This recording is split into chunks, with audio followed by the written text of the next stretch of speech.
రామ్ గోపాల్ వర్మ సంచలన సర్వే ఇప్పుడు నెట్టింట వైరల్ గా మారింది. ఫలితాలకు మరికొన్ని గంటల సమయమే ఉండగా 100% ఖచ్చితమైన సర్వే అంటూ ట్వీట్ చేశారు. వైసీపీ తిరిగి అధికారాన్ని నిలబెట్టుకుంటుందా లేదా టీడీపీ జనసేన కూటమి అధికారంలోకి వస్తుందా అన్న ఉత్కంఠ అందరిలోనూ ఉంది. అయితే విజయం ఎవరికీ అంత ఈజీ కాదనేది స్పష్టంగా తెలుస్తోంది. ఎలాంటి ఫలితాలు రానున్నాయనే టెన్షన్ పీక్స్ కు చేరింది.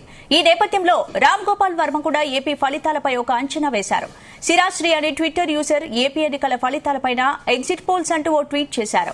ఏపీ అసెంబ్లీ ఎన్నికల ఫలితాలు, ఏపీ లోక్సభ ఎన్నికల ఫలితాలు అంటూ వేర్వేరుగా ఎగ్జిట్ పోల్స్ ఫలితాలను రిలీజ్ చేశాడు. వైసీపీ కూటమి ఏదైనా 0 నుంచి 175 అసెంబ్లీ స్థానాల్లో గెలవొచ్చని, అలాగే లోక్సభ విషయానికి వస్తే వైసీపీ టీడీపీ కూటమి ఏదైనా 0 నుంచి 25 స్థానాల మధ్య గెలవొచ్చంటూ సెటైరికల్ గా ట్వీట్ చేశారు.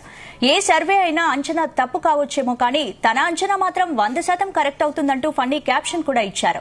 అయితే ఇదే ట్వీట్ ను రీట్వీట్ చేసిన ఆర్జీవీ ఇదే అత్యంత ఖచ్చితమైన 100% నమ్మదగిన సర్వే అంటూ రాసుకొచ్చారు.